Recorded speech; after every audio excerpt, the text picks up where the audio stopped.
আসসালামু আলাইকুম রহমতুল্লাহ বরকাতুহু। প্রিয় শিক্ষার্থী বন্ধুগণ, আজ আমি ডক্টর আকবর বিশ্বাস আরেকবার গৌড়বঙ্গ বিশ্ববিদ্যালয়ের বিএ অ্যারাবিক অনার্স সেকেন্ড সেমিস্টারের সমস্ত শিক্ষার্থী বন্ধুদেরকে জানাই স্বাগত। আমরা এর আগে আলোচনা করেছিলাম আর রেহলা ইলাল আজহার, তারই সি নাম্বার পর্ব হয়েছে এবং আজকে ডি নাম্বার পর্বকে সামনের দিকে এগিয়ে নিয়ে যাব। এটি হচ্ছে দ্বিতীয় লেকচারের ডি পর্ব। তবে প্রিয় শিক্ষার্থী বন্ধুগণ, প্রথমে আমি আপনাদেরকে 5টি শব্দ উপস্থাপন করব, যে 5টি শব্দ দিয়ে আপনারা বাক্য রচনা করার চেষ্টা করবেন, কারণ এই সমস্ত শব্দ এই টেক্সটের মধ্যে ব্যবহার হয়েছে। আমরা আল আইয়ামের মতো এক সুন্দর গ্রন্থ পাঠ করার সৌভাগ্য আমাদের যেহেতু হয়েছে, এবং সেখান থেকে যেন আমরা বেশি থেকে বেশি শব্দগুলিকে নিজের বলার মধ্যে বা লেখার মধ্যে ব্যবহার করতে পারি, তার জন্য এই সমস্ত শব্দগুলি দেওয়া। সেই 5টি শব্দ হচ্ছে, 1 নম্বর হচ্ছে ইস্তাইকাজা, ইস্তাইকাজা অর্থাৎ জাগ্রত হওয়া, টু গেট আপ, জেগে ওঠা, ঘুম থেকে জেগে ওঠা। 2 নম্বর হচ্ছে নাহাজা, নাহাজা মানে হচ্ছে জেগে ওঠা বা উঠা, দাঁড়ানো। 3 নম্বর হচ্ছে হাজারা, উপস্থিত হওয়া, হাজারা ইয়াহজুরু হয় বা হাজিরা ইয়াহজারু হয়। নাসারা এবং সামিয়া দুটো থেকে ব্যবহার হয়, দুটোর মানে হচ্ছে কোনো মজলিসে উপস্থিত হওয়া। 4 নম্বর হচ্ছে জাকারা এবং 5 নম্বর হচ্ছে সামিয়া। এই 5টি শব্দ থাকলো। এই 5টি শব্দ কিন্তু আমাদের এই টেক্সটের মধ্যে আজকে ব্যবহার হবে বারবার। আমরা এবারে শুরু করি টেক্সটটি। আজকে তহা হোসেন তার বাল্যকালের স্মৃতিচারণ করতে গিয়ে এই জায়গাটিতে 19 নম্বর অধ্যায় আল আইয়ামের প্রথম খণ্ডের 19 নম্বর চ্যাপ্টারে এই অংশটিতে আবার তিনি বলছেন যে কানা ইয়াউমুস সাবত, সেদিন ছিল শনিবার। ফাস্তাইকাজা সাবিয়্যু মা'আল ফজরি, বালক কিশোর ফাস্তাইকাজা জেগে উঠলেন, মা'আল ফজরি ফজর হওয়ার সঙ্গে সঙ্গেই, ফজরের বেলায় অর্থাৎ সকালেই, সাত সকালে তিনি ঘুম থেকে জেগে উঠলেন। ওয়াতওয়াদ্দা, উজু করলেন, ওয়াসল্লা এবং নামাজ পড়লেন। ওয়ানাহাজা আখুহু, তার দাদা, তার ভাই, তার আজহারি ভাই, তিনিও জেগে উঠলেন। ফতওয়াজ্জা, তিনিও উজু করলেন। ওয়াসল্লা কাযালিক, একইভাবে তিনিও উজু করলেন।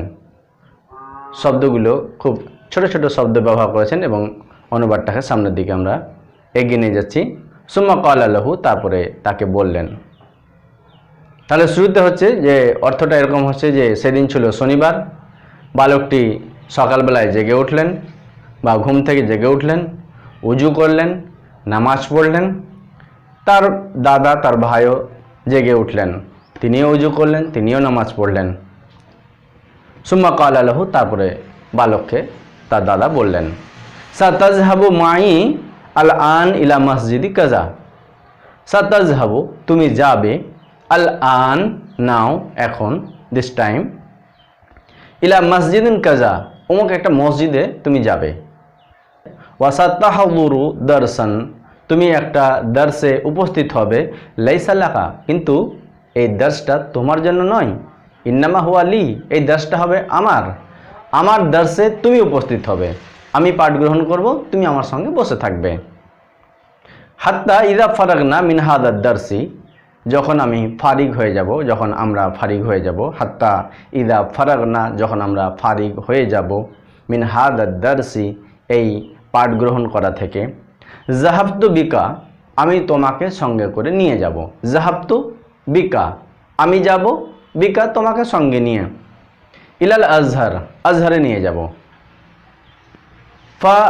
ফালতমস্তু লাকা শৈখান মিন আসহাবিনা, আর আমি একটা অনুসন্ধান করব, ফালতমস্তু আমি অনুসন্ধান করব, লাকা তোমার জন্য, শৈখান একজন শিক্ষক মহাশয়কে বা একজন শেখকে, মিন আসহাবিনা সে আবার আমাদের মধ্য থেকেই হবে, অর্থাৎ সে আমার বন্ধুদের মধ্য হতে একজন হবে। তختلفু ইলেহি, ইখতালাফা ইলা, ইখতালাফা ইলা যদি ব্যবহার হয় তাহলে মানে হবে কোনো একটা জায়গাতে যাওয়া আসা করা। তختلفু ইলেহি, তুমি তার কাছে যাওয়া আসা করবে, নিয়মিত যাওয়া আসা করবে। ওয়া তা'খুযু মাবাদিয়াল ইলমি, এবং তুমি প্রারম্ভিক যে পাঠ রয়েছে সেই পাঠ তুমি গ্রহণ করবে। এর আগে তার দাদা বলেছিলেন যে এই বছরে তুমি ফিকহ এবং নাহু এই দুটো শাস্ত্র তুমি পড়াশোনা করবে, তবে এই দুটো শাস্ত্র পাঠ করার আগেই তোমাকে কিছু প্রারম্ভিক পাঠ গ্রহণ করতে হবে, সেটা তুমি আমারই বন্ধুর কাছ থেকে নেবে। প্রিয় শিক্ষার্থী বন্ধুগণ, এই অংশটি আমি এখানে আজকে সমাপ্ত করছি, কারণ এই অংশটি পরপর দুবার 2017 এবং 2018-তে পরীক্ষায় অনুবাদ হিসাবে এসেছিল। অনুবাদের জন্য এসেছিল, পরবর্তীতে আবার এই অংশটি তোমাদের জন্য ইম্পর্টেন্ট হতে পারে, এখান থেকে অনুবাদের জায়গায় ব্যাখ্যা আসতে পারে, তাই আপনারা এই অংশটিকে ভালোভাবে বোঝার চেষ্টা করবেন, বারবার দেখার চেষ্টা করবেন। কোনো অসুবিধা হলে আপনারা আমাকে বলবেন।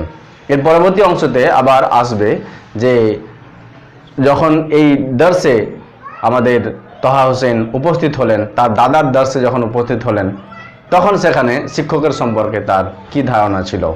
আসলে এই শিক্ষক সম্পর্কে তিনি আগে থেকেই বারবার শুনেছিলেন এবং আজকে কিন্তু তিনি যাচ্ছেন তার সেই শিক্ষক মহাশয়ের পাঠ গ্রহণ করতে, সেখানে একটা অভিজ্ঞতা নিতে যাচ্ছেন। অতএব তিনি ভীষণ উৎসুক এবং তার দাদাকে জিজ্ঞাসা করছেন যে সেই শেখকে, তিনি কার দর্শে আমরা উপস্থিত হব। তিনি নানান ধরনের প্রশ্ন করছেন। এই গল্পগুলো পরবর্তীতে অংশতে আসবে খুব ইন্টারেস্টিংভাবে। পরবর্তী অংশটি আরও খুবই সুন্দর, আপনারা পরবর্তী অংশের জন্য চোখ রাখবেন আমার চ্যানেলে। আমি সকলে মঙ্গল কামনা করছি। আসসালামু আলাইকুম ওয়া রাহমাতুল্লাহি ওয়া বারাকাতুহু।